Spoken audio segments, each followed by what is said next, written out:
aku bahkan udah ada orang dalam, tapi itu ditolak. Alasannya itu karena kebanyakan mereka nggak support ini ya, nggak support ARC. Pas juga si company ini lagi expand ke Southeast Asia gitu. Ya, jadi kayak seakan-akan jalannya tuh udah dibukain aja gitu. Iya, timingnya juga pas gitu. Kita melewatin hal-hal yang kita ngerasa nggak mungkin, Iya. nambah pede loh secara Iya, langsung. benar. Kayak pede banget, kayak alah dulu aku merasa nggak bisa.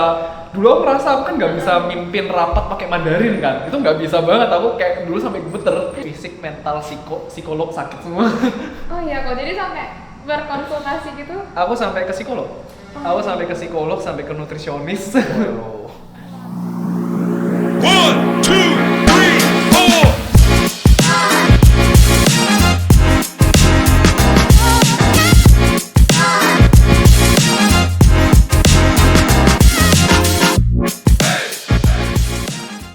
Halo sobat-sobat Perpita, welcome back again to Perpicast All Around Taiwan. Nah, kali ini ada aku Natania sebagai host di acara hari ini, dan juga kali ini nih kita ada tamu spesial yang bakal bawain topik tentang pengalaman kerja di Taiwan. Nah, di sini ada Ko Satria Perkasa dan ada juga Ko Repa Karis.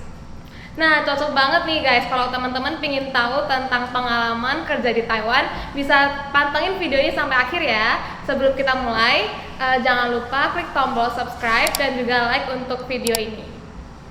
Oke, jadi nih sebelum kita mulai, kita mau minta kedua tamu kita untuk memperkenalkan diri dulu kali ya. Bisa dimulai dari yang paling kanan deh. Yang paling Kanan. Ya, hai guys semuanya, halo, nama aku. Ya, Pak Jemali. Nama aku lah, nama apa apa aja formal. Nama aku Satria Perkasa, biasa dipanggil Satria. Dulu jurusan di Management Information System di National Chongqing University di Taiwan. Jadi National Chongqing University itu di Chiayi, jadi bukan di kota. Jadi terus Management Information System itu bagian IT gitu, IT Management. Sebenarnya singkatnya kayak gitu. Kalau sekarang kerjanya di mana kok? Terus sekarang aku kerjanya di bagian Digital Transformation Consultant di Deloitte Taiwan gitu. Jadi lebih ke consulting industry. Deloitte ya, berarti itu perusahaan apa tuh? Boleh kok dijelasin dikit lagi? Boleh. Jadi Deloitte itu sebenarnya perusahaan yang utamanya itu paling ngetren itu di bidang accounting. Tapi selain accounting, sebenarnya dia itu banyak service kayak consulting, tax, legal, bla bla bla bla bla. Dan aku di salah satu service-nya itu consulting gitu. Jadi analoginya sih sebenarnya sama kayak KFC yang paling sering dikenalkan ayamnya. Padahal sebenarnya di dalam KFC sendiri nggak jual ayam doang. Gitu, analogi paling simpel. Gitu. Oke, kalau Korek PL gimana?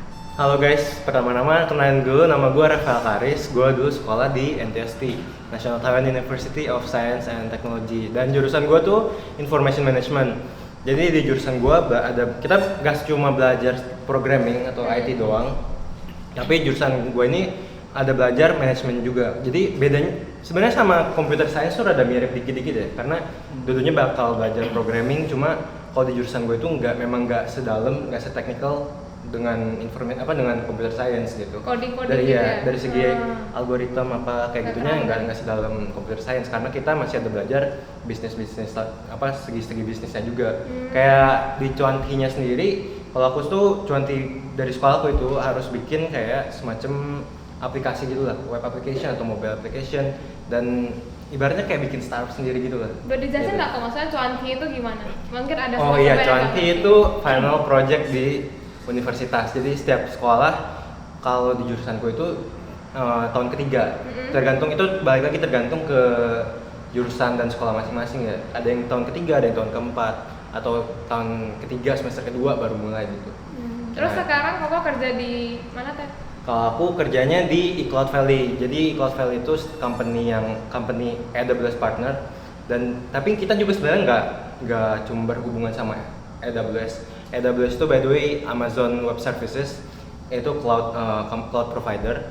Cuma ya tadi kayak yang gue bilang, nggak cuma AWS, tapi kita ada project juga dengan GCP.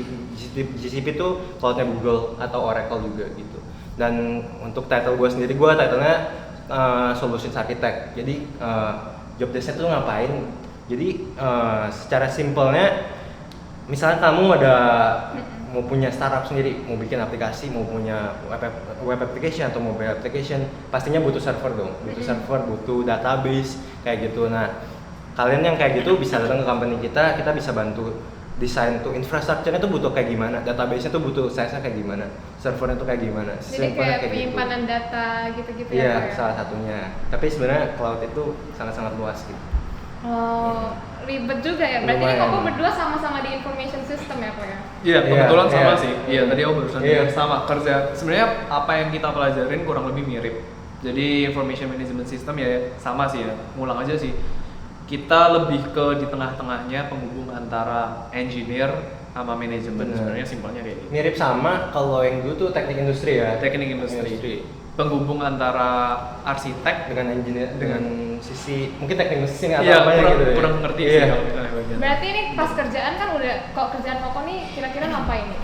Kalau kerjaanku itu kan tadi aku Consultant ada sebutin gitu ya? ini kan digital transformation consultant. Jadi sebenarnya tipikal kerja konsultan itu kita lebih ke klien. Terus karena berhubungan dengan digital transformation sebenarnya kayak istilahnya kayak merubah jadi IT gitu loh. Soalnya sekarang itu banyak istilahnya banyak kerjaan yang sebenarnya bisa digantikan oleh IT. Simpelnya gini, simpelnya misal kalau misalnya ada input data segala macam kan dulu semuanya di kertas ya, terus dari kertas mesti diinput ke Excel. Benar. Nah sebenarnya kerjaan-kerjaan yang seperti ini tuh bisa digantikan oleh program. Jadi orang nggak perlu ngetik lagi. Jadi kayak kerjaan-kerjaan yang sebenarnya bisa dibilang menial atau tedious, ini sebenarnya bisa digantikan oleh program. Dan ini bagian kita sebagai konsultan buat cari di company kira-kira di company itu tuh ada yang bisa diubah nggak supaya mereka tuh jadi lebih mudah gitu. Klien Koko tuh orang Taiwan atau internationals atau gimana Kok? Oke, jadi buat klien sendiri karena Deloitte itu kebetulan memang udah company cukup besar. Jadi kebanyakan klien kita itu company sendiri, company yang ada di Taiwan. Jadi lebih ke B2B, business to business. Jadi bukan lebih ke B2C tapi lebih ke B2B gitu. Nah, kalian dengar-dengar nih Kok ya, kalau misalnya di Taiwan itu kerja itu ada namanya annual leaves, nah kan itu tuh berbeda kok setiap tahunnya. Misalnya kalau di bawah setahun, misalnya cuma dapat tiga hari. Kalau misalnya di atas 1 tahun, misalnya dapat 7 hari atau gimana. Nah itu gimana Kok? Coba boleh dari Kora Pak. Kalau annual leave sendiri kan karena aku juga masih fresh graduate ya. Aku baru lulus tuh tahun kemarin 2022. 2022. Iya, 2022. Jadi hitungannya aku bekerja baru kurang lebih mau 6 bulan. Baru 6 bulan. Jadi annual leave-nya sendiri kalau untuk masa probationnya tuh 3 bulan pertama setelah masuk kerja ya. Jadi pas probation ini kita sebenarnya dapat annual leave cuma 3 hari. Nah, setelah lewat probationnya ini baru kita untuk tahun pertama kita dapatnya 7 hari dalam setahun. Kita bisa take annual leave 7 hari dalam setahun dan itu bakal nambah terus. Misalnya nanti setelah tahun pertama udah lewat bisa dapat 10 hari. Setelah lewat setahun lagi 14 hari gitu. Koko sendiri pernah nggak ambil annual leave-nya? Kalau aku sendiri belum pernah karena sebenarnya annual leave itu kan optional ya. Cuma kalau di company-ku itu regulationnya kalau nggak diambil itu bisa di-convert jadi gaji gitu. Tapi itu tergantung, balik lagi sih, tergantung company ya. Ada yang bayarannya full gajinya per hari jadi berapa, ada juga yang ada patokannya sendiri, rate-nya sendiri, aku dengar gitu. Kalau Koko pernah nggak ambil? Kan udah kerja berapa tahun Kok? Sekarang tahun kelima, jadi udah kerja 4 tahun. Berarti udah pernah nggak ambil ginian? Kalau buat annual leaves ya sebenarnya bisa dibilang buat standarnya itu sama lah, persis kok. Jadi annual leaves-nya itu persis sama yang dikatain sama Rafael tadi. Jadi tiap tahun juga bakal nambah. Terus kalau misalnya company-ku kebetulan juga sama kayak Rafael. Jadi kalau misalnya nggak diambil bisa di-convert jadi gaji. Cuma kalau misalnya ada annual leave, aku bisa mungkin ambil. Jadi udah sering ambil? Udah sering ambil gitu. Bukan sampai yang sering banget lah, cuma kalau bisa dihabisin. Itu per tahun ada kuotanya berapa hari gitu? Per tahun memang ada kuotanya berapa hari. Berarti kalau Koko udah masuk tahun kelima nih? Iya. Itu udah berapa hari Kok? Jujur aku belum ngitung. Nggak Cuma udah lumayan banyak sih. Oh jadi lumayan sistemnya nabung gitu atau gimana? Sistemnya kalau misalnya di company-ku dia bisa modelnya nabung. Oh jadi misalnya tahun pertama 3 hari nggak kepake, bisa di-keep buat tahun depan gitu? Istilahnya kayak ntar di-convert, terus bakal ditambahin lagi gitu. Oh gitu. Cuma yang buat annual leave ini bisa dibilang mesti tanya sih. Sebisa mungkin kalau misalnya aku saranin tanya aja ke company-nya, karena di tiap company itu pasti regulasinya berbeda-beda, cuma standarnya kurang lebih sama. I see. Gila, pengalaman kerjanya udah banyak banget nih, 5 tahun nih ya. Kalau misalnya di industri koko nih, nah dari dulu itu memang motivasinya suka sama industri ini atau tiba-tiba masuk ke jurusan ini jadi udah kecemplung ke dalam, gimana? Koko gimana? Kalau Siapa dulu? Koko set. Aku dulu ya. Jadi ini ceritanya bakal panjang ya. Ya boleh, nggak apa. Story time. Story time. Soalnya ini bakal balik ke 4 tahun lalu. Jadi aku udah kerja 4 tahun, berarti 4 tahun lalu itu di masa dimana aku mau lulus terus cari kerja. Jadi pada saat itu jadi aku ambil IT kan. Jadi gampangannya dulu aku ambil IT. Sebenarnya simple, karena apa? Karena aku lebih fokus yang ada di depan mata. Yang ada di depan mata pada saat itu aku dari kecil suka otak-atik komputer. Jadi ya udah, aku juga pada saat itu juga nggak tahu. Jujur aku nggak tahu mau ambil jurusan apa. Jadi ya udahlah, ambil IT dulu aja, fokus apa yang ada di depan mata. Ya udah, sekolah mau lulus, cari kerja jujur juga nggak tahu mau kerja apa. Cuma yang aku tahu pada saat itu cuma ada 2 yang ada di depan mata cuma saat itu cuma ada 2. Yang pertama, aku dulu suka main foto, main video segala macam, berarti istilahnya lebih ke media related. Tapi di sisi lain aku juga ada background IT kan, secara nggak langsung kan lulus di IT, jadi ada background di IT. Nah, aku fokus di yang aku suka dulu. Yang aku suka kan lebih bagian media, lebih bagian foto, bagian video. Aku coba cari kerjaan di bagian media itu sendiri. Dan pada saat itu bisa dibilang kebetulan portofolioku mengenai media ini udah bagus. Jadi aku pernah magang di salah satu media company di Taiwan, di salah satu media TV di Taiwan. Jadi itu sebenarnya nilai plus lah. Kerjanya Karena magang ya, jadi sebenarnya kalau sebenarnya magang itu kembali lagi ke company. Cuma pada saat itu magangku lebih kayak kerjain apa yang disuruh gitu loh. Misalnya bos suruh ini, ya udah kerjain. berarti bukan langsung jadi yang pegang kameranya. Pada saat itu enggak. Jadi kita lebih kayak banyak melihat, banyak istilahnya kerjaan yang nggak sampai yang kasar, cuma lebih kayak Hanya ngelakuin apa yang bos suruh gitulah, intinya kayak gitu. Itu di bagian TV. Terus habis gitu aku juga ada ambil banyak project yang mengenai foto sama video, jadi secara nggak langsung sebenarnya portofolio udah kuat lah. Intinya buat media, portofolioku udah kuat dan udah pernah magang. Pada itu coba cari kerja dengan portofolio yang kuat ini, banyak ditolak sampai aku tuh bingung. Loh, portofolioku udah kuat, aku bahkan udah ada orang dalam, tapi itu ditolak. Alasannya itu karena kebanyakan mereka nggak support nggak support visa, working visa. Itu pertama. Terus kedua, pada saat itu mereka nggak cari orang luar, mereka kebanyakan cari orang dalam, maksudnya orang Taiwan, orang lokal. Mungkin karena orang lokal itu lebih tahu gitu loh, sense-nya dengan dunia, iya, dengan budaya media di Taiwan itu.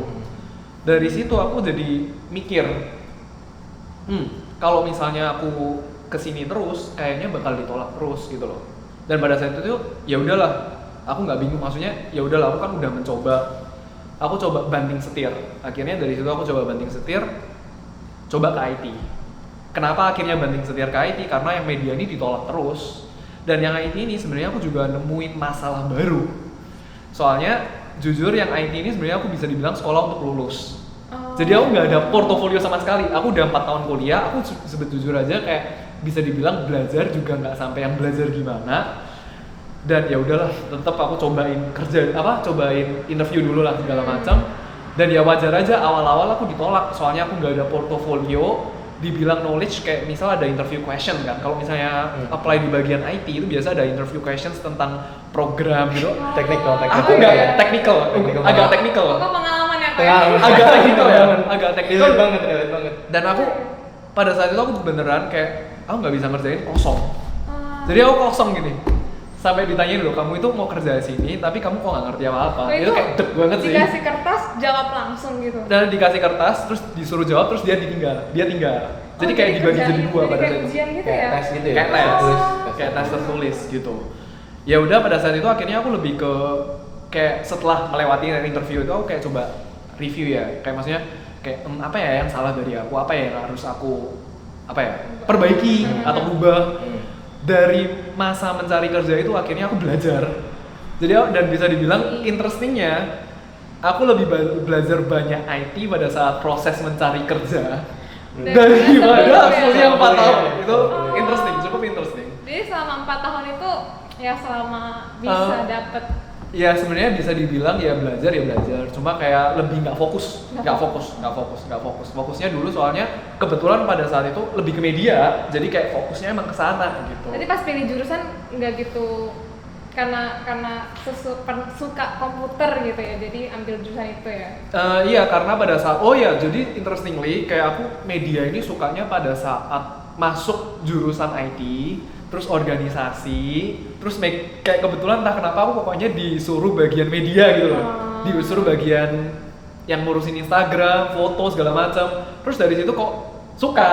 Jadi udah terjun duluan di IT, terus nemuin interest yang baru kayak gitu. Jadi kembali lagi yang tadi ditolak kan, terus belajar, terus kayak ya memperbaiki diri terus ya. Jadi ngumpulin portofolio segala macam, terus apply. Aku ingat aku ditolak total 13 kali sih. Wow.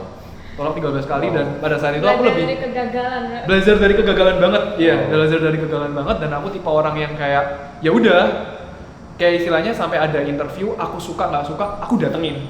Jadi aku lebih mikirnya interview meskipun aku nggak suka sama kerjaan ini, aku tahu aku nggak suka, aku datengin buat apa? Buat latihan. Ada interview ya? Latihan interview sekalian, soalnya kan istilahnya kebanyakan interview lagian di Taiwan ya, kebanyakan ngomong Mandarin.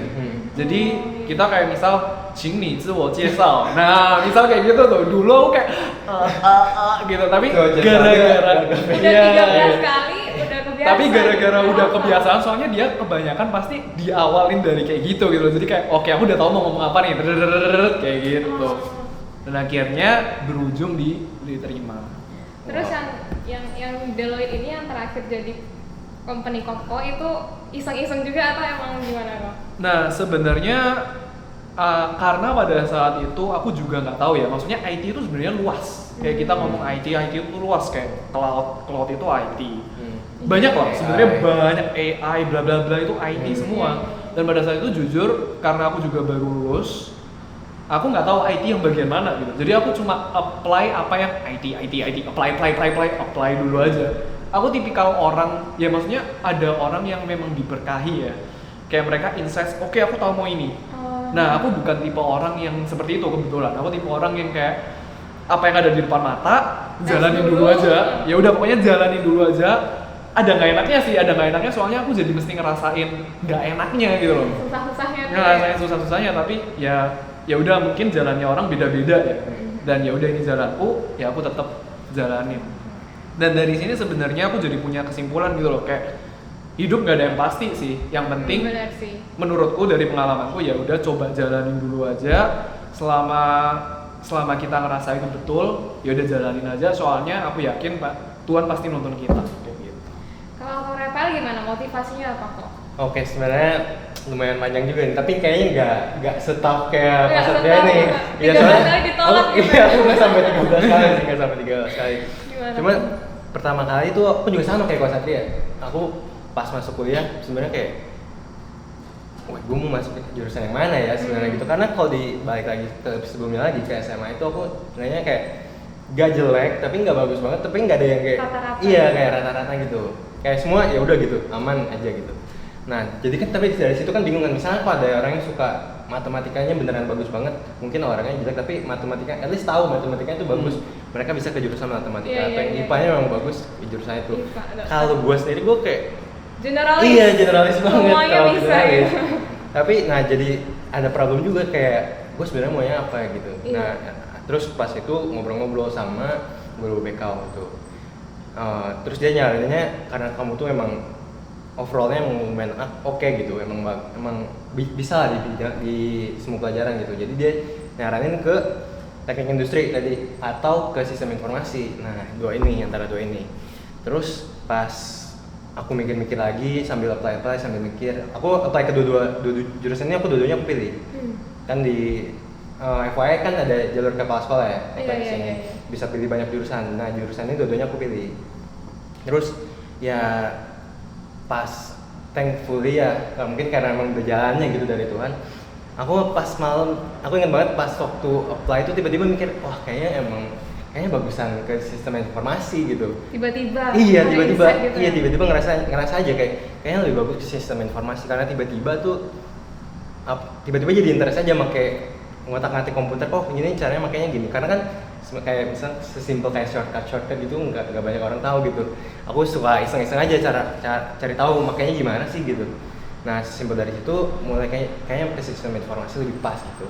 Dan setelah masuk ke jurusan ini Langsung dapat kok, pas apply langsung dapat gitu. iya karena aku sebenarnya ada apply NTU, NTST, mana lagi ada 7 sekolah kalau nggak salah, lupa aku juga. Dan untungnya tuh masuk ke NTST jurusan Information Management yang tadi gitu. Terus pas masuk sebenarnya rada kaget juga karena programming pertama nggak pernah nyentuh di SMA. Terus di NTST ini sendiri banyaknya anak SMK ini udah jago banget programmingnya. Kayak pernah sekali ada tes kita dapat waktu 3 jam, mereka ada yang cuma setengah jam udah kelar. Wah. Sejam udah kelar gitu. Kena mental nggak sih? Kena Kena mental banget. Apalagi programming ya, itu pusing. Iya kan, iya apalagi kalau nggak ada pengalaman banget tuh kayaknya lumayan berat sih, Lumayan berat, ya. Terus long story short, udah mau apply kerja ini, aku sebenarnya nggak mikir dulu mau kerja karena aku mikir aku sendiri di kuliah sendiri ini di ngelihat dunia IT yang sangat luas ini, ada web development lah, ada AI, ada infrastruktur apa macam-macam gitu. Aku sendiri kayak Satria juga ada mirip, kayak mau fokusin kemana gitu. Dan akhirnya karena AI itu lumayan hot ya, akhirnya ini kan data science lumayan hot gitu. Aku sempat memutuskan buat aku mau S2 dulu deh kayaknya gitu. Mau S2, tapi di sini ketemu kendala lagi karena S2 sendiri misalnya kamu mau jurusan AI gitu, harus ditajamin lagi mau di mungkin di yang kamera, nyambung dengan kamera namanya computer vision gitu, atau dengan language gitu kan, macam-macam kayak ChatGPT kan sekarang lagi hot kan, itu kan nyambungnya sama bahasa kan. Nah itu harus pilih lagi, harus spesifikin lagi kemana.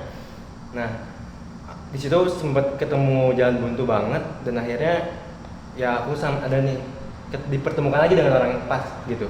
Ada kakak kelas yang udah kerja di company aku sekarang udah kerja gitu. Aku awalnya cuma ngobrol-ngobrol tentang S2. Oh gimana misalnya tentang bidang ini sama bidang ini. Nah terus pas ngobrol-ngobrol, Indian dia tiba-tiba bilang, companyku ini ada cari internship juga, lagi open internship. Terus pas banget aku juga sebelumnya ada sempat megang cloud dikit-dikit dan emang ada interest juga. Dan pas juga sih pokoknya ini bilang ada internship lagi open di company-nya gitu. Aku merasa this is very good chance gitu. Ya udah aku coba. Kesempatan. Iya, aku coba masuk interview. Puji Tuhannya ya nggak kayak prosesnya gitu, lumayan hoki juga gitu karena nggak seberat ketemu technical test gitu. Ada keberuntungannya gitu. Iya. Mungkin karena orang dalam juga kali. Iya. Terus jadi akhirnya masuk, jalanin internshipnya sama kayak dikasih topik-topik ini sama senior di tempat kerja. Oh kayaknya menarik, ya udah terus langsung ternyata pas juga si company ini lagi expand ke Southeast Asia gitu. Ya jadi kayak seakan-akan jalannya tuh udah dibukain aja gitu. Iya, timingnya juga pas gitu. Lagi dibukain terus kayak apply lah ke beberapa departemen di company gitu. Kalau nggak salah ada 3 dan hokinya gitu langsung dapet yang pertama gitu. Akhirnya nyampenya di situ gitu.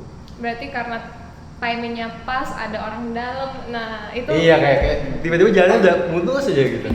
Sudah direncanakan kali iya. ya. Tapi sebenarnya kalau dari dari segi interview yang kayak tadi, aku sempat juga cobain pas tahun ketiga tahun keempat itu nyari internship juga karena sebenarnya kan meningkatin CV sama portfolio juga gitu. Dan susahnya emang pas aku sempat nyobain ada bootcamp dari Tokopedia, udah nyobain CV screening udah lolos, tapi karena ketemu nih technical test ini susah banget itu. Sorry, bootcamp Tokopedia maksudnya apa? Iya, Itu gimana kok maksudnya? Jadi kita remote ada programnya tuh kalau nggak salah 7 hari atau 10 hari dan 3 hari terakhirnya ada hackathon gitu. Cuma untuk masuk bootcampnya ini sendiri kayak ada screeningnya beberapa step gitu. Salah satunya ada technical interview yang itu programming, coding. gitu, Jadi dikasih berapa interview-nya soal. langsung? Iya 2 jam gitu. Tapi remote gitu. Jadi kita langsung pakai website ada namanya HackerRank. Kalau kalian mau tahu, mau cari tahu itu buat latihan programming juga oke. Tesnya di situ dikasih waktu 2 jam. Aku cuma bisa 1 dari 4. Wah, susah banget. Berarti MIS itu ya, pas tahun kedua, ketiga gitu nggak ada penjurusan ya? Dia kayak misalnya communication dia bakal jurusin nih mau ke jurnalis, mau ke media atau apa. Tapi kalau MIS nggak ada ya. Makanya jadinya kayak broad banget, luas gitu. Kalau dari jurusan gue dari sekolahku sebenarnya ada diarahin sih kayak mau ke arah bisnis, lebih ke arah bisnis atau ke arah security, information security atau yang ke arah development gitu. Cuma in the end karena terakhir yang dilihat lagi tuh yang final project itu ya, yang cuanti itu yang final project dilihatnya. Dan itu tuh bisa dikerjain sendiri atau dikerjain secara berkelompok. Berarti nggak spesifik kayak iya, kamu jurusan nggak sampai ini. kayak fix banget gitu kalau di gitu. sekolah gitu iya. Kalau Koko juga sama. Kalau di jurusanku, di sekolahku ya, di universitasku ada dibagi jadi 3. Jadi lebih ke arah bisnisnya. Beda ya, berarti tergantung. Beda tergantung univ juga. Jadi manajemennya. Terus yang kedua itu di bagian lebih ke programmingnya, jadi lebih bagian technical. Terus yang ketiga ini bagian medical. Medical. Wah. Soalnya medical itu sebenarnya kan juga butuh IT ya, sebenarnya integrated IT biar kalau misalnya apalah istilahnya ngecek badan lah segala macam kan sebenarnya ada integrate sama IT kan, data-datanya semuanya diintegrate sama IT kayak gitu sih. Cuma sebenarnya kembali lagi penjurusan yang ada di jurusan ini sebenarnya cuma mengarahkan aja.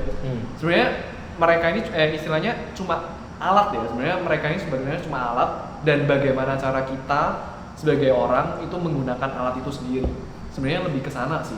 Tetap aja berarti kalau udah medical apa-apa tetap dalamnya broad juga ya IT-nya. Iya, betul. Jadi Soalnya tetap sebenarnya gimana pasti broad sih awal-awal. Dan sebenarnya gimana cara kita bisa mengerucutkan ya pilihan kita sendiri gitu loh. Kita mau mengerucutkannya kemana. Soalnya itu hanya sebuah tools aja sih menurut aku. I see. Oke, keren banget. Nah, kalau misalnya pengalaman Koko selama kerja di Taiwan nih, pernah nggak ada yang mungkin Koko ada perbandingan nih sama kerjaan di Indonesia? Ada culture shock nggak? Atau kayak budaya Taiwan nggak sesuai sama cara kerja Koko atau gimana? Pernah nggak? Coba kita mulai dari Kosatria dulu. Oke. Kalau misalnya budaya Taiwan sebenarnya masih part of Asia ya. Cuma jujur aku agak sulit membandingkan soalnya nggak pernah juga kerja di Indo. Tapi yang bisa aku sharingin kalau misalnya di Taiwan ini sebenarnya orangnya itu lebih sopan santun. Sopan ya? Iya, dan ini kembali lagi tergantung di company masing-masing ya. Tergantung di company masing-masing soalnya aku yakin company culture pasti beda-beda lagi nih. Dan kebetulan company cultureku itu orangnya lebih sopan-sopan, di mana sebenarnya ini bisa positif bisa negatif. Tergantung dari mana cara kita melihat. Cuma kalau misalnya aku jujur aku nggak seberapa suka orang yang terlalu sopan in terms of kerja. Soalnya jadi agak bertele-tele. Jadi Misal, iya, soalnya agak Formal bertele, banget ya? bukan formal sih, tapi lebih bertele-tele. Misal, kayak kita ngasih kerjaan, nih kerjaannya ya. Kalau misalnya kerjaannya kurang bagus ya langsung ngomong aja, langsung to the point. Ini kurangnya di sini. Enak kan sebenarnya, enak gitu loh. Aku tipe orang yang mungkin lebih belak-belakan. Jadi to the point biar lebih cepet gitu loh. Nah, kalau misalnya bertele-tele kan, ini bagus, tapi, kayak, maksudnya jadi lama aja. Tapi emang gitu. itu ada apa namanya Taiwan itu budayanya non confrontational gitu. Iya. Mereka tuh kayak segan untuk ngomong gitu-gitu. Jadi sebenarnya kalau misalnya bagaimana cara menghadapi seperti ini dulu aku mungkin lebih sungkan juga buat ngomong. Tapi mungkin karena udah makin lama kerja ya. Jadi kayak aku langsung ngomong aja ke coworkerku, bro lu kan tahu gue orangnya belak-belakan, ya lu langsung ngomong belak-belakan aja, santai kayak gitu. Cuma dulu aku lebih sungkan ngomong gitu. Tapi mereka nggak yang hard feeling gitu? Enggak, selama sebenarnya manusia itu menurutku semua sama, selama bisa dikomunikasikan secara baik, mereka pasti ngerti kok. Soalnya mereka mungkin juga takut kalau misalnya to the point, soalnya bukan kebiasaan dari mereka. Kalau Rafael yang baru kerja? Nah, kalau dibandingin sama Indo juga rada susah ya. Aku juga apalagi baru kerja maksudnya di Taiwan gitu, nggak ada pengalaman kerja di Indo gitu. Dan terus kalau company culture, balik lagi ke company culture sih, beda-beda setiap company. Karena aku juga sebelumnya pernah intern di salah satu startup di Taiwan juga. Itu ya beda lah sama yang company yang sekarang tuh emang udah lebih well established lah, udah lebih stable gitu.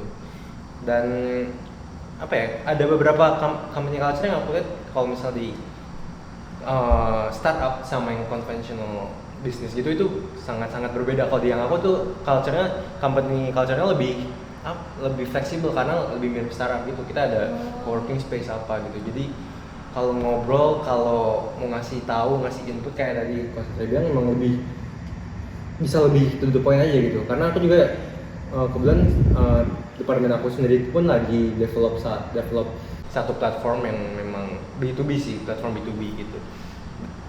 Sedang di fase development gitu. Jadi aku sebenarnya bisa tahu juga, bisa involve di dengerin discussion mereka, misalnya gimana cara product manager ini komunikasi sama si tim developmentnya gitu, kayak gimana gitu.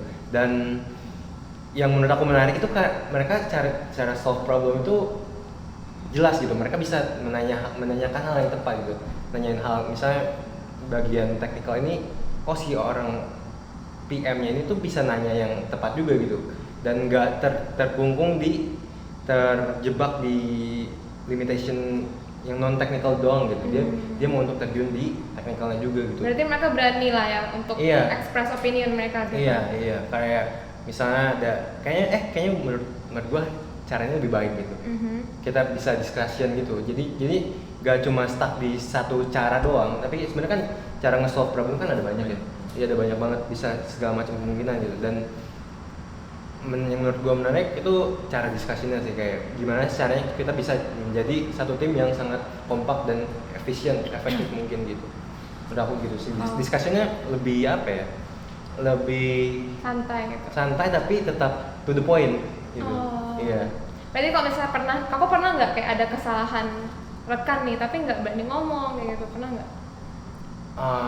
So far sih nggak ada. Karena bareng-bareng bahasnya gitu ya? Iya, malah aku sempat ada ngelakuin kesalahan sih jujurnya gitu. Dan tapi yang menariknya itu temen aku yang lebih seniornya aku, dia tetap bisa ngasih masukan tanpa membuat aku ngerasa kayak aduh gua kayaknya bersalah banget gitu. Dia bisa kasih masukan kayak lu bisa gini.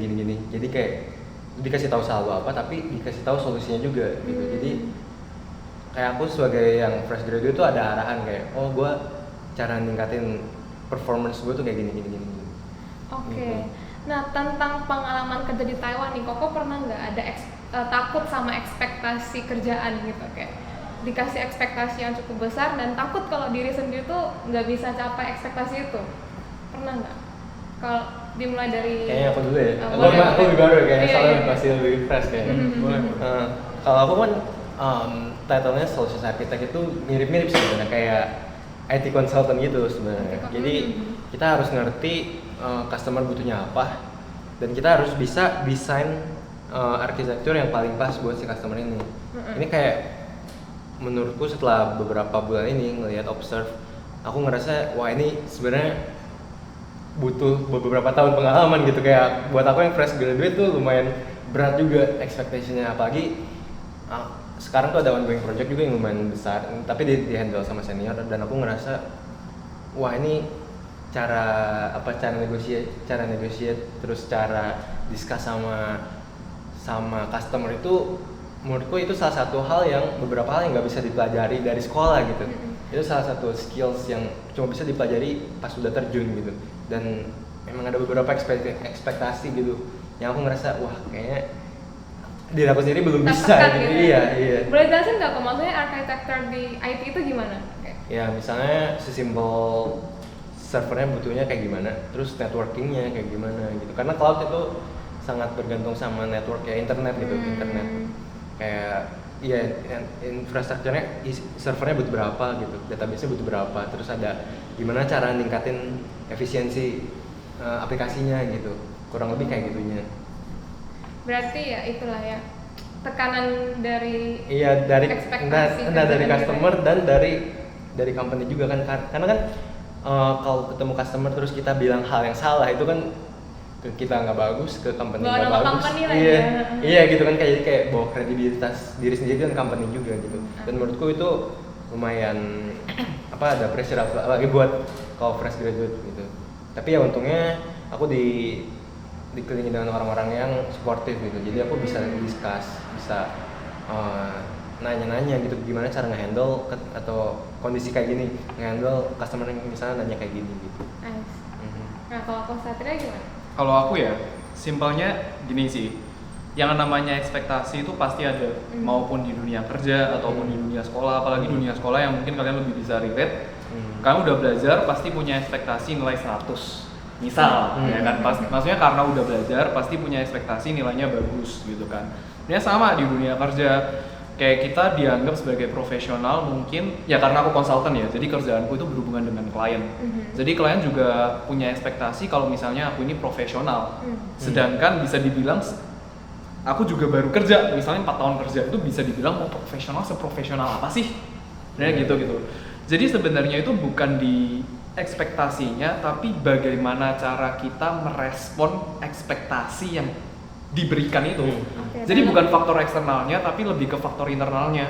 Soalnya ekspektasi dan tekanan itu pasti ada. Tapi bagaimana cara kita menghandle perasaan kita dengan cara itu. Jadi aku lebih ke sekarang ya, mungkin karena udah beberapa tahun kerja lebih ke kalau istilah Jawanya itu legowo. Gimana ya ngomong legowo? Legowo tuh lebih let it go. Lebih ke let it go, lebih ke gini. Berserah Ya gitu ya? bukan ya berserah. Go with the flow gitu ya? Istilahnya gini. Aku tetap ngelakuin apa yang aku bisa. Ini yang terbaik menurutku. Dengan mungkin udah bertanya dengan klien, udah bertanya make sure dengan klien, make sure ini ya kebutuhannya mereka kan, jangan sampai kita deliver yang salah gitu kan. Make sure terus tanya manajer bla bla bla, kita menurut kita udah pada saat ini dengan kemampuan kita ini yang terbaik. Nih. Aku lebih kayak gitu. Just let it. Just do the best and let God do the rest. Aku lebih tipikal yang kayak gitu. Dan kalau misalnya ntar ada salah atau apa, ya udah telan aja bro. Ya udah telan aja. Salah ya salah, mau gimana? Salah ya emang kita harus mengakui. Ya memang kita kurang pengalaman, ya dari kesalahan ini bukan berarti kita jatuh, tapi kita mesti bangun dong. Oh ya udah lain kali kalau misalnya ada kayak gini berarti harus diperbaiki. Dan secara nggak langsung udah aku mulai. Sebenarnya gitu sih. Belajar terus ya. Jadi Belajar belajar terus. terus. Jadi sebenarnya belajar itu nggak cuma pas kuliah doang sih. Sebenarnya pas di dunia kerja ya belajar. Justru lebih banyak nggak sih? Iya, dan karena sebenarnya Iya. sorry. Maksudnya kenapa ada ekspektasi dan kenapa kita jadi takut karena ada ekspektasi itu karena apa sih sebenarnya? Karena root cause-nya kan karena kita takut gagal ya. Padahal sebenarnya gagal ini bisa dijadikan alat buat kita buat belajar sih. Sebenarnya kembali lagi ke perspektif kita melihat kegagalan. Kita mau melihat kegagalan sebagai sebuah kegagalan atau kegagalan sebagai pembelajaran. Dalam sekali. Nah kalau misalnya nih kan ini Koko lagi di bagian IT teknologi. Koko berdua nih melihat masa depan industri ini gimana kok? Kan IT itu luas, tapi di mana-mana tuh butuh IT gitu. Betul.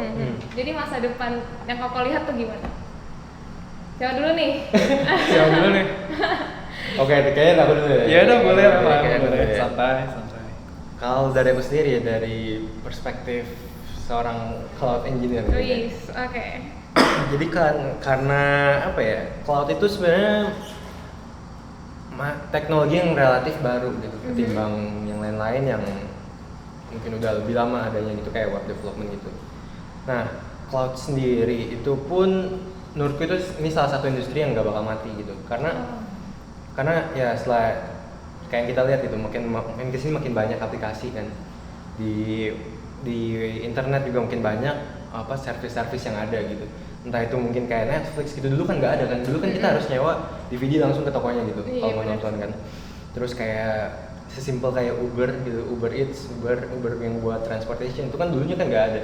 Dan makin kesini orang makin kreatif menurut gua, makin kayak makin banyak solusi yang bisa dipecahkan dengan IT gitu, apalagi dengan perkembangan kayak AI gitu. Ini kan terobosannya ada terus gitu, jadi ini salah satu industri yang nggak bakal mati. Nah, tapi balik lagi ke cloud, setiap aplikasi kan butuh yang namanya komputer yang buat jalan terus gitu. Dan untuk punya server secara pribadi itu mahal banget harganya, upfront cost-nya tuh sangat mahal.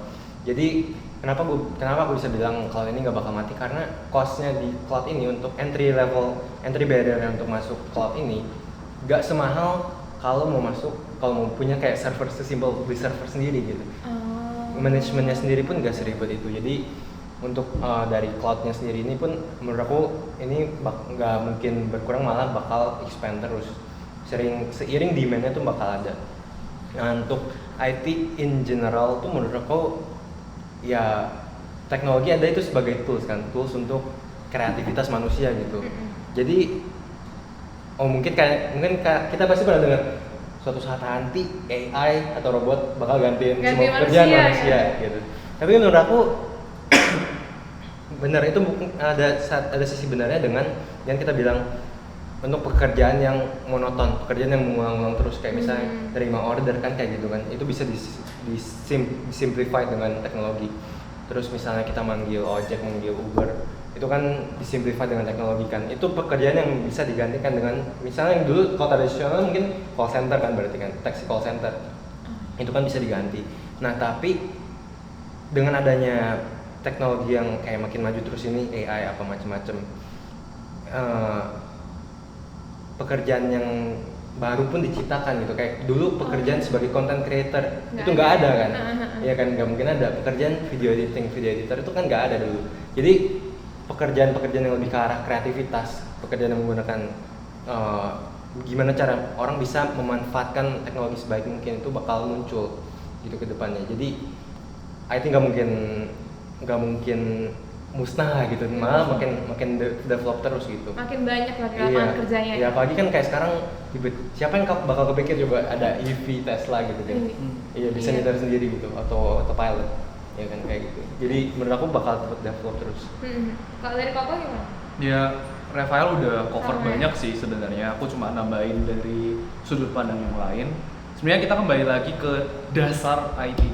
Sebenarnya dasar IT itu sebenarnya simpelnya ya. Kenapa IT diciptakan itu untuk menyelesaikan masalah manusia. Sebenarnya efisien ya. Sebenarnya simpelnya itu, dan sekarang bisa kita lihat banyak masalah manusia yang juga terselesaikan. Tapi sebenarnya kita bisa aware gitu loh. Dari solusi itu sebenarnya kita bisa dari solusi yang diciptakan oleh IT sebenarnya bisa dibilang ada create another problem. Iya, sebenarnya kayak gitu kan. Misal contoh kalau misalnya Tesla dia buat electronic vehicle kan, tapi sebenarnya waste-nya itu kan di solar energy bla bla bla, itu pembuatannya kan itu create another problem. Sebenarnya ya di sisi lainnya, jadi sebenarnya secara nggak langsung kita semakin lama ya menurutku bakal menggunakan IT untuk menyelesaikan masalah IT sih. Dalam banget ya. Atau gampangannya kalau misalnya nggak bisa relate, misal nih Instagram ada nih ya, analoginya Instagram. Sekarang mungkin buat content creator mereka butuh Instagram Analytics buat Instagramnya dia. Kan sebenarnya pakai IT lagi gitu. Jadi sebenarnya lebih ke bagaimana, ya itu benar kata Rafael, IT itu untuk saat ini ya, itu sebagai tools kita supaya kita bisa berbuat lebih. Dan nggak bisa dipungkiri pasti ada orang-orang yang mengenai isu tentang AI segala macam. Sejauh ini sih masih belum sejahat itu sih AI. Tapi mungkin ada loh, kita nggak tahu. Iya, mungkin ada, cuma diem kan nggak tahu. Cuma sejauh ini sih IT itu untuk tools sih. Kayak gitu. Berarti kira-kira menurut Koko yang paling ngetrend industri di Taiwan sekarang kira-kira IT nggak sih? Kayak yang di mana-mana IT apalagi di Taiwan. Kalau di Indo mungkin lebih telat ya. Tapi kok di Taiwan, apakah menurut Koko IT itu lumayan ngetrend? Bagaimana nih? Menurut Satria sebagai kedua orang yang bekerja di bidang IT nih. Soalnya kalau kita lihat lowongan kerja tuh banyak banget yang IT kan. Kayak ntar tiba-tiba ada IT internship, semua tuh IT. Jurusan juga udah pada IT semua. Bahkan di sekolah aku tuh ada pelajaran wajib itu khusus buat programming, jadi wajib semua orang harus ambil gitu. Sebagai orang yang di industri ini nih, apa nge-trend atau kayak kayaknya kalau menurutku ya, ini pandanganku memang benar tadi yang Nia bilang ya, banyak banget lowongan kayak internships apa itu di bidang IT ya. Karena memang development teknologi secara global tuh memang ke arah IT kan. Iya. Dan informasi kan cepet banget nyambungnya gitu. Jadi dan balik lagi itu kan nyambungnya ke IT. Dan kalau untuk Taiwan sendiri kan basis pertamanya tuh semiconductor kan. Semiconductor itu ya basicnya IT gitu. Tanpa semiconductor nggak ada tuh MacBook, nggak ada tuh iPhone gitu kan. Semuanya tuh butuh ke chip lagi. Nah, terus aku juga pernah dengar ada sharing-sharing dari orang Taiwan kalau Taiwan sendiri pun mereka udah kuat di hardware, di bidang networking, misal di chipnya sendiri udah kuat gitu. Terus di misalnya yang development kayak apa ya, modem dan lain-lain itu kan mereka juga udah bisa. Mereka bahkan Asus kan dari Taiwan, Acer dari Taiwan gitu. Mereka di hardware itu udah kuat. Dan aku pernah dengar mereka Taiwan sendiri pun lagi develop ke arah softwarenya. Jadi bisa ngelengkapin kan IT itu kalau bisa dibilang kayak ada dua komponen, hardware dan software gitu. Jadi mereka tuh mengarah untuk bisa mencakup si softwarenya juga gitu. Iya. Tapi nggak bisa bilang kayak cuma IT gitu. Dunia cuma butuh IT gitu karena tetap butuh ada skill-skill lain yang misalnya di bidang financial gitu. Menurutku gitu tetap butuh gitu kayak di bidang pasti di Deloitte juga Mas Tera lebih tahu gitu. Pasti tetap ada kebutuhan-kebutuhan di bidang lain gitu, nggak cuma di IT. Seperti itu. Aku kok ada tambahan? Kalau misalnya dari aku sendiri ya, aku lebih nganggep mungkin kalau lebih kesininya ya, aku lebih ngambil dari sudut pandang yang berbeda. Mungkin kenapa kalau misalnya di universitas itu diajarin programming, itu lebih ke arah karena programming itu mengajarkan kita logika. Jadi kayak if ini then ini ya kan, kalau nggak ini ya ini. Jadi mungkin itu salah satu apa ya, cara buat universitas mengajarkan logika dasar. Mungkin itu. Dan kalau misalnya IT sendiri kenapa bisa maju, soalnya mungkin karena versatile sih. Dari menurutku versatile gitu, maksudnya gimana kok? Maksudnya versatile itu gini, kalau misalnya kamu bisa web design atau apa, kamu literally bisa work anywhere. Jadi wajar dong kalau misalnya tiba-tiba ini pelowongannya banyak, soalnya mereka mungkin butuh gitu apa versatility ini gitu. Lebih fleksibel ya. Lebih fleksibel sih. Mungkin karena fleksibel itu gitu. Ini pertanyaan menarik tentang kerja kok. Pernah nggak ada project menarik atau kayak yang kerjaan yang jadi favorit kalian pas kerjaan nih, pas di company? Coba dari Koko deh, yang pengalamannya udah banyak nih, lebih banyak. Kerjaan favorit ya, menurutku kerjaan yang ada di tempat kerjaku sekarang ini dari dulu sampai sekarang projectnya itu selalu favorit. Selalu favorit karena apa? Karena pertama masalahnya beda-beda. Berarti nggak monoton. Sebenarnya masalah gitu beda-beda. Nggak monoton. Soalnya kita kembali lagi ya, aku konsultan, jadi kita based on client project. Jadi ketika kliennya ini kelar, ya kita akan move to the next client, move to the next project. Dan sebenarnya karena jadi bisa banyak melihat klien, jadi bisa banyak melihat hierarkinya klien juga segala macam, itu jadi menarik. Dan sebenarnya bisa dibilang dari semua naik turunnya project ini, core-nya itu sebenarnya semua sama, yaitu aku punya masalah yang sama, yaitu masalah di bahasa.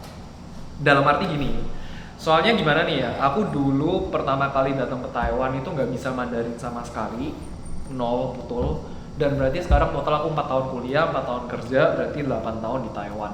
Secara nggak langsung Mandarin orang yang 8 tahun baru belajar itu mau sebagus apa sih gitu loh, intinya gitu lah. Mau sebagus apa sih, mau sebagus-bagusnya itu nggak bisa sampai sebagus yang professional level gitu loh. Sedangkan di company-ku ini istilahnya ini sih, Chinese language environment, Mandarin language environment. Jadi Mandarin tuh bener-bener fully required.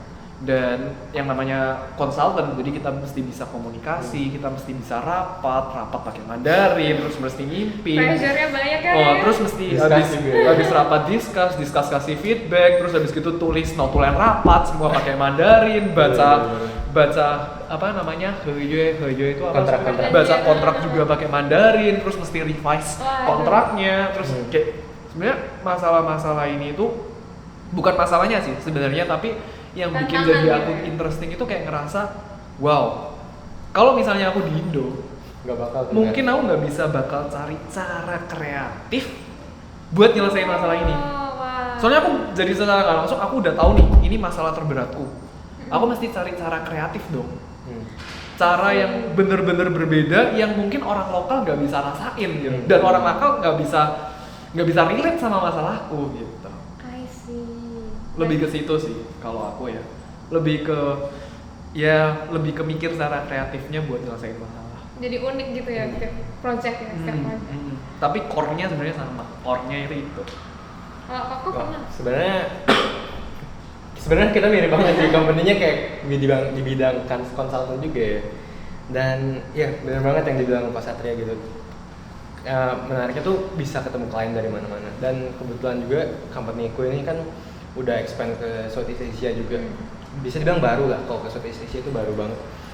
Udah masuk di Filipina, Malaysia, Indo dan lain-lain gitu. Dan yang bikin makin menarik itu tambahannya, kalau misal mungkin Pak Satria mungkin customer Taiwan ya. Kalau di aku bisa ketemu customer Filipina, customer di Malaysia gitu. Jadi udah ketemu orang dari berbagai macam industri, ketemu lagi orang dari berbagai macam negara gitu. Oh. Iya, jadi aku merasa aku beruntung juga di sini bisa Inggris kepake, Mandarin juga kepake gitu. Dan enaknya kalau sama yang menurut aku menarik sama orang Malaysia itu, kita sebenarnya kayak rada mirip gitu loh, kayak sama-sama Melayu tapi kita ngomongnya bisa jadi gimana ya, secara nggak langsung tuh improve Mandarin dan Inggris karena campur-campur, mereka juga ngomongnya Inggris sama Mandarinnya tuh dicampur gitu. Jadi menurut aku wah ini menarik juga gitu, bahkan sempat kepikir juga wah apa kayaknya Malay ya next. Boleh banget. Cuma kepikir doang, Iya. iseng aja kepikir gitu.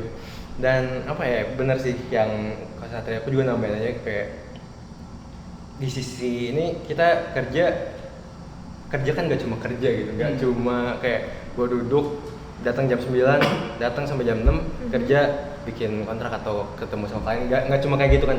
Tapi kehidupan kerja tuh nggak cuma terjebak di situ lah, nggak cuma di antara jam 9 sampai jam 6 sore itu, tapi di luar itu kan mungkin ada dinner sama teman atau ada acara sama Work life balance. iya ada makan-makan sama kolega juga gitu kan. Itu kan sebenarnya apa ya, menurut aku itu salah satu challenge juga, karena ya balik lagi kerja kan untuk kita misalnya mau menunjukkan diri kita tuh bagus gitu atau gimana, kita harus bisa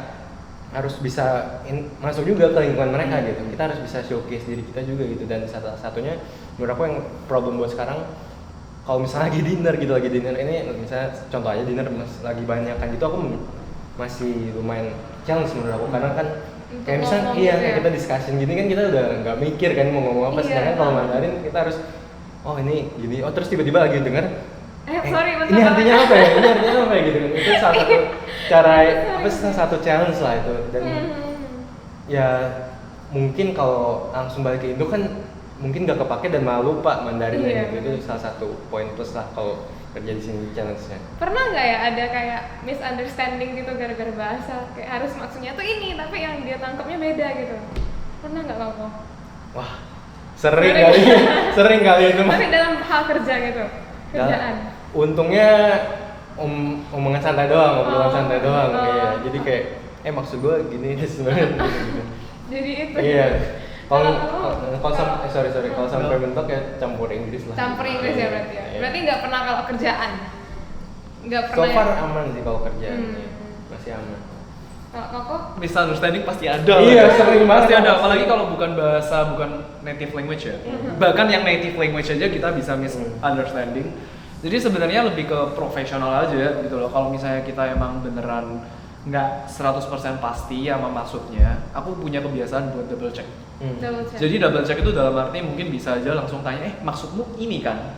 Jadi aku biasa kalau misalnya ngobrol tentang kerjaan ya, misal ngobrol tentang kerjaan, kalau misalnya ngobrol tentang apa ya, tentang have fun doang ya, miskom ya nggak masalah lah, santai. Tapi kalau misalnya ngobrol tentang kerjaan, biasa kita ngobrol, terus aku pasti ngomong sebelum nutup, misal entah itu telepon atau itu ngobrol, aku biasanya ngomong, maksudmu tadi ini kan, ada yang kurang nggak? Aku pasti punya kebiasaan itu secara nggak langsung. Kayak bikin conclusion sendiri. Langsung gitu. bikin conclusion sendiri. Dan kalaupun misalnya aku nggak bisa nangkep 100% apa yang diomongin dan mungkin kadang malu buat ngomongin, aku bisa kirim email. Maksudmu tadi ini kan? Nah, Mandarin langsung gitu kirim email. email. Semua Mandarin kayak gitu. Nah, Google Translate is our best friend. Iya. Yes, Itu orang Indo juga. semua di Taiwan gitu sih. Google Translate is our best friend. Nah, penasaran lagi nih kayak tentang perkembangan diri Koko pas kerja di Taiwan itu apa? Ada efek nggak kayak dari dulu nggak pernah gini-gini, tapi datang kerja di Taiwan udah jadi perkembangan dirinya ada yang naik banget gitu.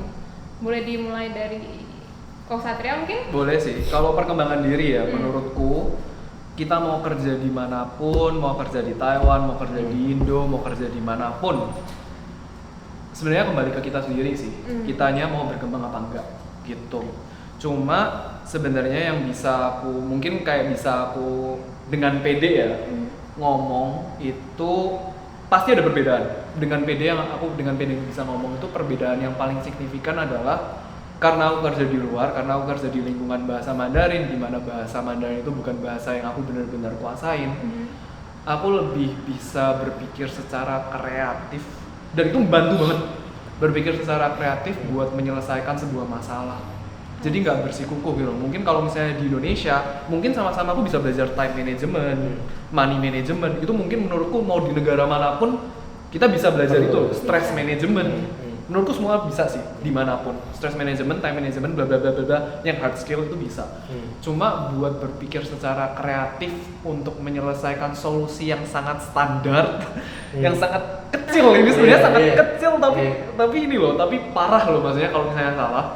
Ya itu sih yang menurutku nggak bisa didapetin di mana-mana, yang nggak bisa didapetin kalau kerja di negara lain. Negara yang bahasanya sama gitu ya? Iya, maksudnya ini kembali lagi dengan situasiku di mana aku pada saat 8 tahun lalu aku nggak bisa Mandarin sama sekali, jadi secara nggak langsung ada notesnya adalah dengan skill Mandarin yang sebenarnya nggak bagus gitu, bisa dibilang.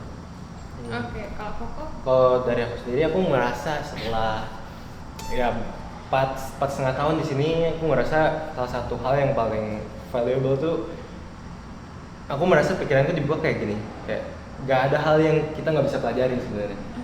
Kalau aku dulu ngerasa, aduh, gue nggak bisa ini karena memang gue nggak bisa gitu. Mungkin kayak ada orang yang mungkin kayak mikirnya kayak gitu, aduh, memang mungkin gue orangnya kayak gini gitu, emang gue orangnya kayak gini, gue nggak bisa gitu. Tapi sebenarnya menurut aku semuanya bisa dipelajari karena aku mendapat insight kayak gini karena dari programming gitu, karena aku dulu nggak bisa banget sampai tiba-tiba kayak oh ternyata kayak gini gitu, ternyata konsepnya nggak serumit itu gitu. Dan dari situ aku ngerasa kayak sebenarnya hal apapun asal kita mau belajar gitu, asal kita mau open sama masukan gitu, sama teguran yang mungkin nggak enak gitu, kita tetap bisa belajar gitu. Mungkin sekarangnya kayak kerasa berat banget, apalagi kan di negara orang gitu, dimarahin pakai Mandarin atau tiba-tiba diinin pakai Mandarin kan kayak pressure-nya double. Iya kan, double lagi, apa harus ngajar Mandarinnya, harus ngerasa diinin kena mental lagi gitu kan. Tapi ya dari itu jadi pribadi yang lebih tahan banting kali ya katanya. Mentalnya udah kuat nih. Tahan banting. Nambahin dari Rafael, iya betul banget sih, kayak beneran ngelatih grit ya, perseverance, betul. Dan sebenarnya aku nambahin dari Rafael sebenarnya lebih ke setelah melewatin hal-hal yang kita ngerasa nggak mungkin, nambah pede loh secara benar. kayak pede banget, kayak alah dulu aku merasa aku kan nggak bisa mimpin rapat pakai Mandarin kan, itu nggak bisa banget, aku kayak dulu sampai gemeter. Tapi akhirnya lewat. Dan dari situ kayak mikir, alah dulu aja aku bisa, masa nggak bisa yang ini bisa. Dulu udah lewat. Jadi ketemu problem baru yang mungkin belum tahu jalannya, kita bisa mikir kayak pasti bisa. Iya pasti bisa. Jadi lebih berani berarti. Iya, terus jadi lebih lebih tenang, terus kayak bisa mikir cara pertama, ini mungkin satu option nih, tapi mungkin kayak ada option B lagi, mungkin ada option C lagi. Jadi benar kayak lebih kreatif gitu. Iya, lebih kreatif dan pede sih. Iya, pede. Jadi pede kan, soalnya udah ngelewatin yang nggak enak. Sebenarnya pasti susah terus. Udah ngelewatin kok, dulu santai aja. Nanti juga bisa. Berarti go with the flow, tapi do your best gitu. Ya, do your best. Oke. Nah, ngomongin tentang kerjaan itu kan pasti ada sisi dimana burn out gitu, capek, burn out, pressure-nya semua. Koko gimana cara untuk balance kayak work life gitu, kayak work and life, and ya IT lah, sampai rumah mana tau harus kerjain lagi gitu kan. Nah, gimana nih cara balance-nya? Siapa dulu nih? Udah dari aku dulu ya? Iya, dari aku dulu ya. Kalau aku sendiri pas awal kerja ya sebagai fresh graduate, pertama kali masuk lingkungan kerja itu lumayan kaget sih, karena Kaget? Iya, karena tiba-tiba bro, lo harus belajar ini abis ini bulan segini Wah, udah harus ada ini. Apalagi kalau di cloud itu AWS, Google, Oracle semua tuh ngeluarin certification cloud masing-masing. Dan kalau dari company sendiri dituntut untuk at least ada ini gitu. Jadi selain dari kerjaan harus belajar lagi. Tapi menurutku ini hal yang bagus karena teknologi itu kan selalu berkembang dan kita harus tetap bisa keep up to date dengan teknologi itu. Dan jadi ya sebenarnya ini hal yang bagus gitu, dituntut untuk bisa ada certification atau belajar ini gitu. Dan cara untuk balik ke stress management itu menurutku kalau sampai belajar pengalaman dari kuliah dan ada Perpita juga gitu.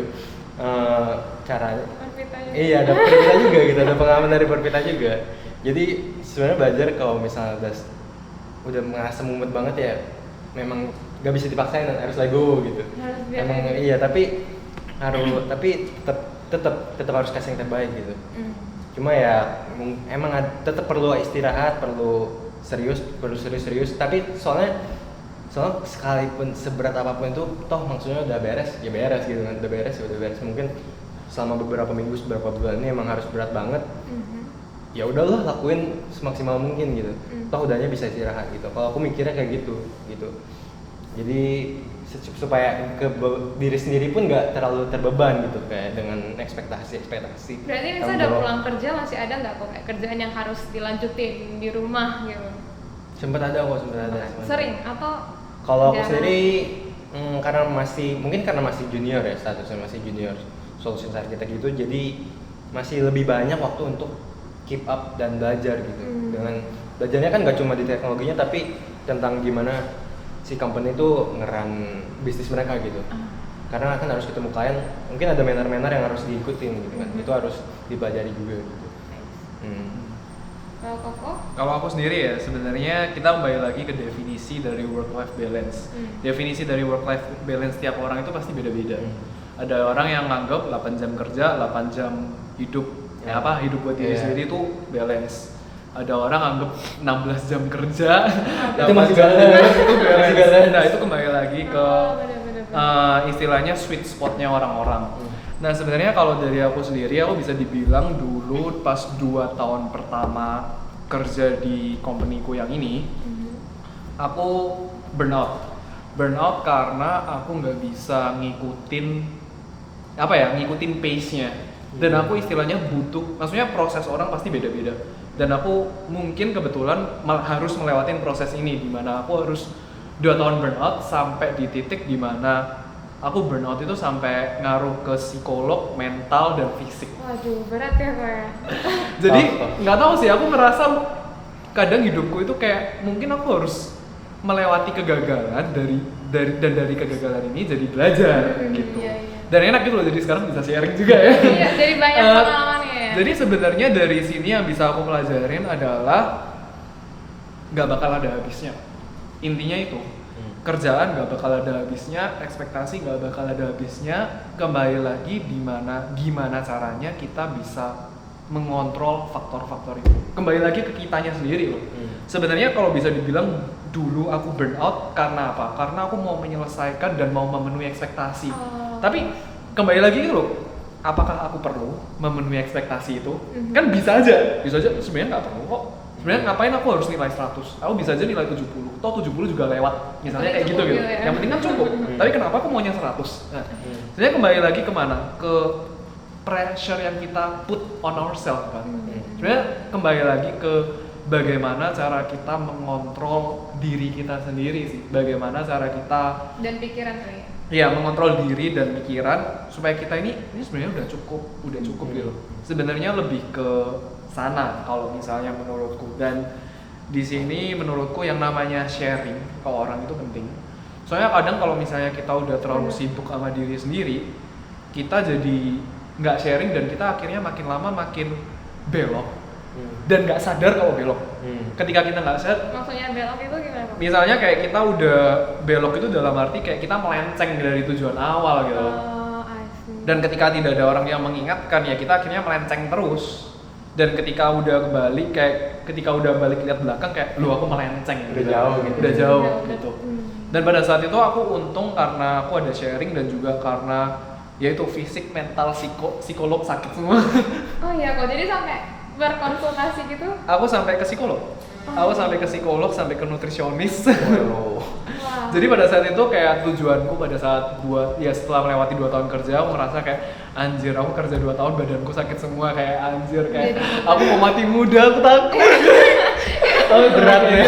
Enggak. Oh iya, aku sampai ngerasa gila, aku mau mati muda, aku sampai ke psikolog, ke nutrisionis, bukan mentalis, enggak. Pokoknya aku istilahnya kembali ke bagaimana cara aku menemukan titik balance itu.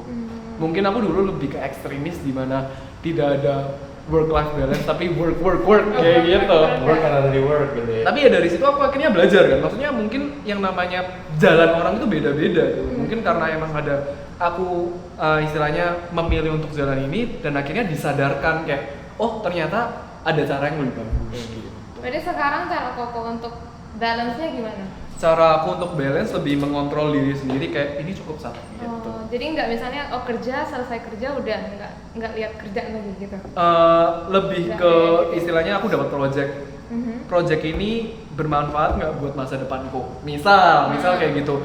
Project ini kayak istilahnya aku langsung begitu dapat project aku langsung nilai ini project aku kasih 70 atau 80 atau 100 ya. Kayak gitu. Jadi kalau misalnya aku mau project ini bakal berhubungan langsung sama masa depanku. Oke, aku bakal maksimalin 100%. Aku istilahnya work overtime selama beberapa bulan nggak masalah. Tapi ya ini aku tahu kalau bakal menguntungkan buat diriku. Bisa maksimal. Iya. Jadi istilahnya lebih ke nggak sampai yang tiap project harus 100 gitu. Dibalansin ya.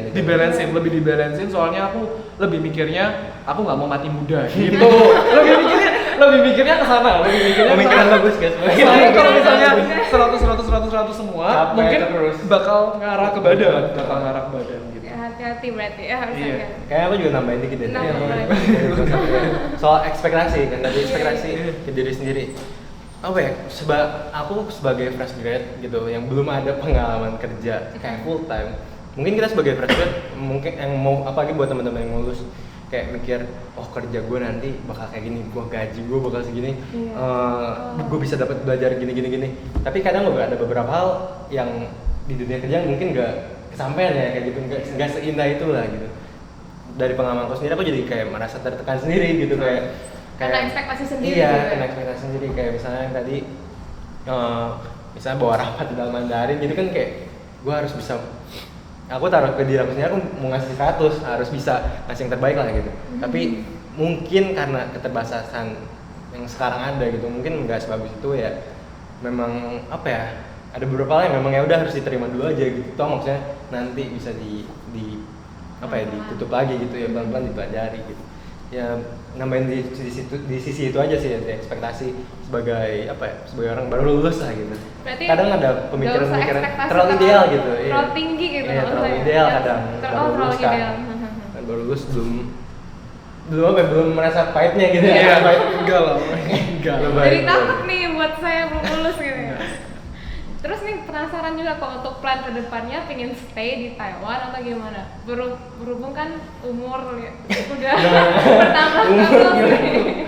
Kalau kita mau umur ya, sebenarnya kalau soal umur ya menurutku definisi dari tua dan muda itu kembali, kalau aku ya definisinya adalah ketika kita stop belajar sih. Ketika kita stop belajar itu menurutku itu Wah, kita udah tua kali. Soalnya selama kita mau umur 50 tapi kita masih mau belajar dan kita masih bisa ngomong sama anak yang lebih muda, itu ya sebenarnya jiwa muda kan sebenarnya. Jiwa muda ya. Dan Yang penting menurutku, jiwanya ya. iya, menurutku tua atau muda itu lebih ke subjektif sih. Dan menurutku aku lebih lihat apa ya istilahnya challenge atau opportunity yang ada di depan mata dan dilihat aja sih ke depannya gimana, opportunity yang bagus yang ada di depan di mana, dilihat aja dulu gitu. Lebih ke melihat aja, lebih ke belum open. ada plan ke misalnya mau balik Indo, for good atau apa gitu enggak? Sejauh ini lebih ke belum sampai ada plan yang sangat detail, cuma lebih karena belum ada plan yang detail, secara nggak langsung aku juga harus attentive. Attentive itu berarti melihat opportunity. I see. Iya, jadi lebih ke melihat opportunity apa yang bagus ya itu diambil gitu. Kalau Korea gimana? Kalau buat aku sendiri juga aku ya sebenarnya idealnya pengennya suatu saat nanti ya balik Indo lagi gitu untuk karena S2 toh dulu kan ya? waduh itu malah jadi pertimbangan lagi soalnya kan kalau udah kerja malah ada yang mikir kayaknya udah enak kan kerja ya. Nggak mau S2 Iya, lagi. tapi ya lihat sih lo nanti gimana ya. Iya. Cuma kalau sekarang aku merasa apalagi baru 6 bulan, baru berapa bulan masuk di dunia kerja. Ini waktunya yang paling bagus buat explore sebanyak-banyaknya gitu. Belajar sebanyak mungkin, ngobrol sama orang sebanyak mungkin gitu. Bisa tuh maksudnya experience ini justru yang bakal sangat valuable di masa depan nanti gitu. Jadi kalau sekarang aku juga belum ada plan yang sangat detail mau stay berapa lama di company ini atau di berapa tahun di Taiwan gitu, aku belum ada plan yang benar-benar jelas banget. Tapi ya tetap ini ya, tetap explore terus kalau aku sekarang strateginya. Karena semuanya berubah ya, kita nggak bisa lihat juga entah kedepannya ada apa ya. benar. Oh ya, mau nambahin Rafael dulu, disclaimer dulu. Soalnya kan kebetulan pengalaman kita ini istilahnya habis lulus S1 kerja gitu loh. Kerja. Ya aku bukan kita nggak mau sampai menggiring opini kalau misalnya habis lulus kuliah langsung kerja. Sebenarnya S2 juga hal yang bagus Iya, gitu. betul. Cuma emang kebetulan karena pengalaman kita yang kita hadapin ini nggak berhubungan langsung ke S2 gitu. Nah, kalau misalnya pendapatku sendiri kenapa aku nggak S2?